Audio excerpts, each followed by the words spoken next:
बूढ़ा युग के सवाल का जवाब देते हुए कहता है, नहीं बेटुआ, यक्षिणी अब मर्दों को अपना शिकार नहीं बनाती। क्यों पापा, क्या यक्षिणी यहाँ से चली गई है जो अब वो मर्दों को अपना शिकार नहीं बनाती है? वो बूढ़ा युग के पास जाते हुए कहता है, वो गई नहीं है, शांत हो गई है। शांत हो गई है मतलब ये कि आज से 13 साल पहले उस ग्रेवयार्ड कोठी में एक लेखक बाबू रहते थे। उन लेखक बाबू को ही उस यक्षिणी ने अपना आखिरी शिकार बनाया था।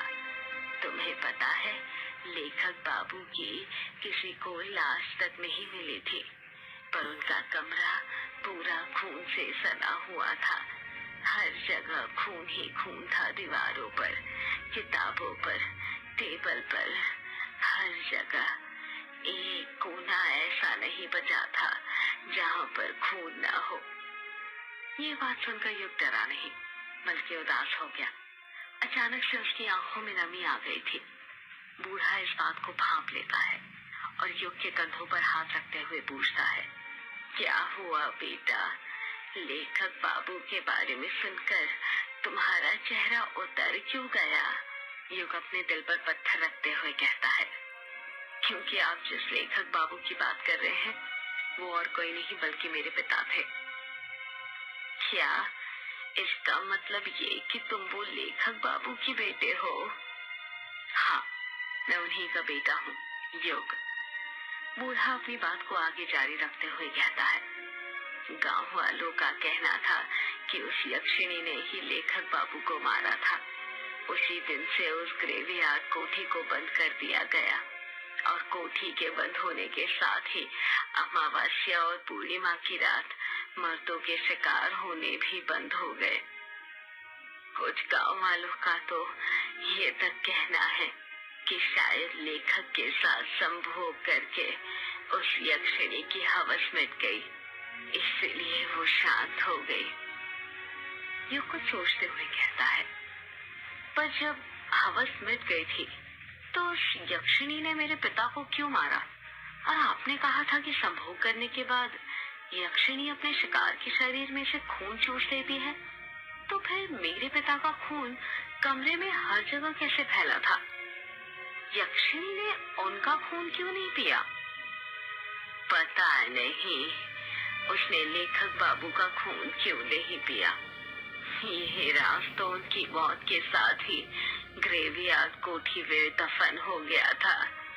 यक्षिणी हर शिकार के साथ संभोग करने के बाद सीधे उसे मौत के घाट उतारती थी, इसलिए हवस खत्म होने के बाद भी उसने लेखक बाबू को भी मार दिया होगा। पर कुछ गांव वालों का कहना था कि लेखक बाबू कई सालों से खोजबीन पूछताछ करके यक्षिणी पर कोई किताब लिख रहे थे। इसकी भनक उसे लग गई थी। एक ये भी कारण हो सकता है। और फिर अमावस्या आते ही यक्षिणी ने लेखक बाबू को मार दिया होगा। क्या वो किताब मुझे मिल सकती है? नहीं, वो किताब तो कहीं नहीं है। सुना है प्रकाशित ही नहीं हो पाई। शायद ग्रेवयार्ड कोठी में हो। क्या कहा आपने? ग्रेवयार्ड कोठी में? हाँ, ग्रेवयार्ड कोठी में। पर मैं तुम्हें एक सलाह देता हूँ, वो यक्षिणी शांत हो चुकी है तो बेहतर है उसे शांत ही रहने दो। उसके अंदर की वासना को फिर मत जगाओ, वरना पता नहीं और कितने मर्दों की जान ले ले। आप मुझे डरा क्यों रहे हैं? मैं डरा नहीं रहा हूँ तुम्हें, बस आगाह कर रहा हूँ बिटुआ। मौत के आने से पहले चेतावनी देनी पड़ती है। मतलब? तुम शहर के लोग मतलबी बहुत होते हो बिटुआ, हर बात में मतलब ढूंढते हो। मतलब कुछ नहीं। वैसे आप बहुत कुछ जानते हो उस ग्रेवयार्ड कोठी के बारे में। आखिर कैसे? जानूंगा कैसे नहीं, मेरा पुराना रिश्ता जो है। युग उस बूढ़े को घूरते हुए पूछता है। क्या कहा? पुराना रिश्ता है? क्या रिश्ता है आपका ग्रेवयार्ड कोठी से? बूढ़ा बड़ी बड़ी आंखें करते हुए कहता है, मेहंदी पथार। युग अपना मुंह फाड़ते हुए कहता है, मेहंदी पथार मतलब ये बेटुआ कि मेहंदी पथार स्टेशन आ गया है, चलो जल्दी उतर जाओ। ट्रेन मेहंदी पथार स्टेशन पर आकर रुक गई थी। युग और वो बूढ़ा अपना अपना सामान लेकर ट्रेन से नीचे उतर जाते हैं। स्टेशन ज्यादा बड़ा नहीं था और पूरा सुनसान पड़ा हुआ था। स्टेशन पुराने जमाने का था। लाइट भी एक दो ही जल रही थी जो बार बार बंद चालू हो रही थी। ट्रेन अभी स्टेशन से निकली ही थी कि तभी युग की नजर बूढ़े के हाथ में जो झोला था उस पर पड़ती है और वो देखता है कि उसके अंदर कई सारे कमल के फूल रखे हुए थे। युग सोचने लग जाता है, ये बूढ़ा इतने सारे फूलों का क्या करने वाला है। जैसे ही बूढ़ा स्टेशन पर उतरा था, जल्दी जल्दी कदम बढ़ाने लग गया था, जैसे उसे कहीं जाने में देर हो रही हो। युग के मन में कमल के फूलों वाली बात खटकती जा रही थी। उससे रहा नहीं जाता और वो उस बूढ़े से पूछ ही लेता है, वैसे बाबा आप इतने सारे कमल के फूलों का क्या करने वाले हैं? बूढ़ा अपने चेहरे पर मुस्कान लाते हुए कहता है, तो तुम्हारी नजर चली ही गई उन पर, बड़ी तेज नजर है। ये मेरे सवाल का जवाब नहीं हुआ बाबा, बताइए ना आप इतने सारे फूलों का क्या करने वाले हैं? अरे पूजा आने वाली है ना, उसी के लिए है ये फूल। कैसी पूजा? पूर्णिमा की पूजा। पूर्णिमा की पूजा मतलब? तुम नहीं समझोगे, तुम गांव में नए आए हो ना, धीरे धीरे सब समझ जाओगे। युग उस बूढ़े को हैरानी के साथ घूरे जा रहा था क्योंकि उसको उसकी बातें बिल्कुल समझ में नहीं आ रही थी। युग अपनी जीन्स पकड़ते हुए कहता है, अरे शिट, इससे भी अभी आना था। क्या हुआ बेटा, बड़ी मुश्किल में लगते हो। हाँ बाबा, वो यहाँ पर कोई वॉशरूम है क्या? बूढ़ा अपना सिर खुजाते हुए कहता है, वॉशरूम मतलब बेटुआ? मतलब टॉयलेट, पेशाब घर बाबा। अच्छा, ये बोलो ना तुम्हें टंकी खाली करनी है। युग चिढ़ते हुए कहता है, हाँ वही। वो तो नहीं है स्टेशन पर, पूरे देश की तरक्की हो गई पर मेहंदी पथार आज भी वैसा ही है जैसा पहले था। तो फिर मैं वॉशरूम मतलब टंकी खाली कहाँ पर करूं? अरे इतनी सारी जगह है, कहीं भी कर दो, वैसे भी अंधेरा है, कोई नहीं देखने वाला। युग थोड़े आगे ट्रेन की पटरी के पास चले जाता है और टॉयलेट करने लग जाता है। युग टॉयलेट करते हुए कहता है, वैसे बाबा आपको यहाँ से कहाँ जाना है? रॉन्ग कामूचा। मतलब आपको किश्नोई नदी पार करके जाना पड़ेगा? हाँ। आपको डर नहीं लगता यदि उस यक्षिणी ने आपको पकड़ लिया तो? अरे मैंने कहा ना बेटुआ, उसकी वासना खत्म हो चुकी है, वो अब शिकार नहीं करती। और वैसे भी आज पूर्णिमा या अमावस्या थोड़ी है जो मुझे अपना शिकार बनाए। वैसे आप रोंग कामूचा में कहाँ रहते हैं? रोंग कामूचा में किश्नोई नदी का जो घाट है ना, वहीं पर रहता हूँ। युग कुछ सोचते हुए कहता है, ये तो वही घाट है ना जहाँ पर वो यक्षिणी भटका करती थी? पापा कहते थे कि अक्सर यक्षिणी किश्नोई नदी के दोनों घाट के पास ही भटका करती थी। कोई जवाब नहीं आता है। युग फिर पूछता है, बताइए ना बाबा, आप चुप क्यों हो गए? बूढ़े का कुछ जवाब नहीं आ रहा था। युग सोचने लग जाता है कि बाबा कोई जवाब क्यों नहीं दे रहे। युग अपने पैंट की चेन बंद करता है और पीछे मुड़ने लग जाता है। जब वो पीछे मुड़ता है तो उसके रोंगटे खड़े हो जाते हैं। वो बूढ़ा अचानक से गायब हो गया था। युग के समझ नहीं आ रहा था कि वो बूढ़ा इतनी जल्दी कहाँ जा सकता था। युग अपना बैग उठाकर स्टेशन पर उस बूढ़े को ढूंढने लग जाता है, पर वो बूढ़ा उसे कहीं पर भी नहीं मिलता है। युग हैरान था ये सोचकर कि वो बूढ़ा एकदम से, पर थोड़ी ही देर बाद वो ये सोचकर संतुष्ट हो जाता है कि शायद वो बूढ़ा अकेले ही चला गया होगा। और अच्छा ही हुआ चले गया, वरना यक्षिणी के बारे में बातें करके वो तो खुद तो डरता ही, साथ में उसे भी डराता।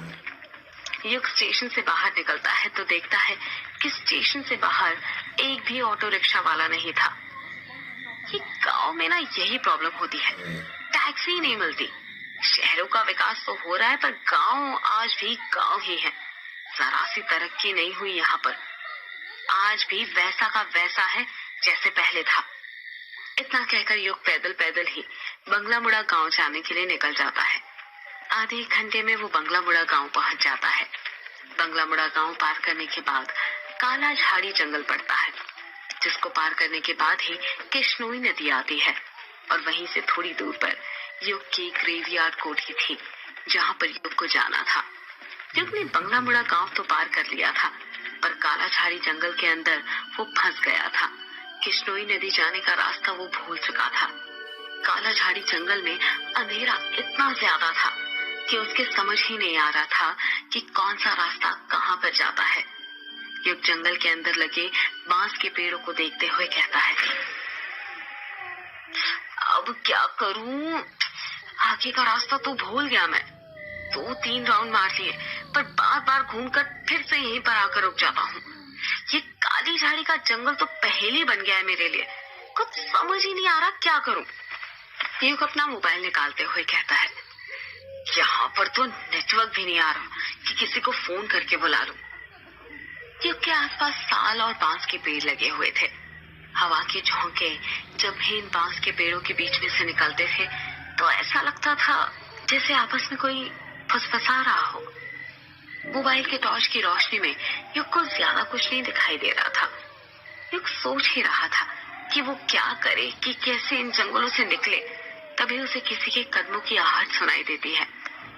कदमों की आहट सुनकर युग सहम सा जाता है और सोचने लग जाता है कि इतनी रात में जंगल में कौन होगा। युग डरने लग जाता है और सोचने लग जाता है कि कहीं यक्षिणी तो नहीं। पर फिर वो अपने दिल को तसल्ली देता है, नहीं, यक्षिणी कुछ नहीं होती, सिर्फ कहानियां हैं जो मेरे पापा ने बनाई थी। कदमों की आहट धीरे धीरे तेज होती जा रही थी। ऐसा लग रहा था जैसे कोई युग के पास आ रहा हो। युग जमीन पर पड़ा बांस का टुकड़ा उठा लेता है और कदमों की आहट सुनने लग जाता है। तभी युग देखता है कि उसके बगल में जो बांस के पेड़ लगे हुए थे वो हिल रहे थे और आवाज उसी तरफ से आ रही थी। युग पूरी तरह तैयार हो गया था उस आहट का सामना करने के लिए। जैसे ही कदमों की आहट बंद होती है, युग की आंखें फटी की फटी रह जाती है। उसके हाथ से बांस का टुकड़ा अपने आप छूट जाता है और वो खुद डर के मारे झट से जमीन पर गिर जाता है। युग के सामने एक काला साया खड़ा हुआ था। युग डरते हुए अपना मोबाइल उठाता है और उसका टॉर्च उस काले साए पर मारते हुए कहता है, कौन हो तुम? एक लड़की की आवाज सुनाई देती है, मैं अभिमन्यु। जब टॉर्च की रोशनी उस काले साए पर पड़ती है तो युग देखता है कि वो काला साया किसी और का नहीं बल्कि उसी की उम्र के एक लड़के का था, जिसके लंबे लंबे घुंघरालू गर्दन तक बाल थे और उसने आंखों में एक बड़ा सा चश्मा पहना हुआ था। उस लड़के के हाथों में कोई डिवाइस था जिसे देखकर ऐसा लग रहा था जैसे कोई रीडिंग नापने वाला डिवाइस हो। अभिमन्यु युग की तरफ हाथ बढ़ाते हुए कहता है, ओ जाओ, नीचे क्यों लेटे हो? युग अभिमन्यु का हाथ पकड़ते हुए कहता है, लेटा नहीं हूँ, तेरे कारण डर गया था। यह कहा मेरे कारण डर गया था? क्यों, तू डरपोक है क्या? क्या बोला तूने? इतना कहकर युग अभिमन्यु के चेहरे पर टॉर्च मारने लग जाता है। जब युग गौर से अभिमन्यु का चेहरा देखता है तो हैरानी के साथ कहता है, कहीं तुम अभी तो नहीं? युग अपनी बात पूरी करता उससे पहले ही अभिमन्यु भी युग की तरफ उंगली करते हुए कहता है, और तू युग है ना? इतना कहकर ही दोनों एक दूसरे के गले मिल जाते हैं। अभिमन्यु युग के बचपन का दोस्त था।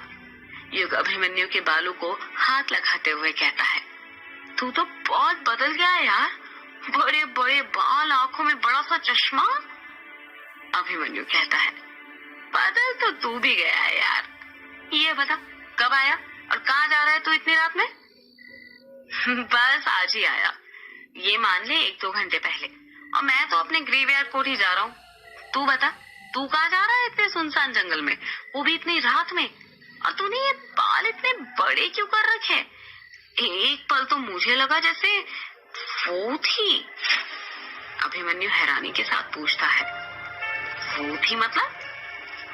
युग बात को घुमाते हुए कहता है, छोड़ ना, और तू पहले मेरे सवाल का जवाब दे। ये बता तू इतनी रात में यहाँ पर क्या कर रहा है? मुझे तो कुछ गड़बड़ लग रही है। यार गड़बड़ वड़बड़ कुछ नहीं है। अगर मैंने बता दिया ना कि मैं यहाँ पर क्या कर रहा था तो तू हंसेगा, इसलिए बेहतर होगा कि ना तुम मत ही जान। अरे नहीं हंसूंगा भाई, पहले तू बता तो यहाँ पर कर क्या रहा था? अभिमन्यु धीरे से कहता है, मैं ना यहाँ पर भूत पकड़ रहा था। युग को सुना ही नहीं देता है और वो फिर से पूछता है, क्या कहा? अभिमन्यु युग के कान में चिल्लाते हुए कहता है, भूत पकड़ रहा था यार। अभिमन्यु की बात सुनकर युग जोर जोर से हंसने लग जाता है और कहता है, तू पागल हो गया है क्या? कैसी बातें कर रहा है?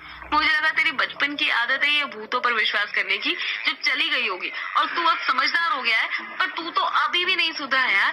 पूरा वैसा का वैसा है जैसे बचपन में था। डब्बा का डब्बा। अभिमन्यु नाराज होते हुए कहता है, मैंने कहा था ना तू हंसेगा, इसलिए नहीं बता रहा था।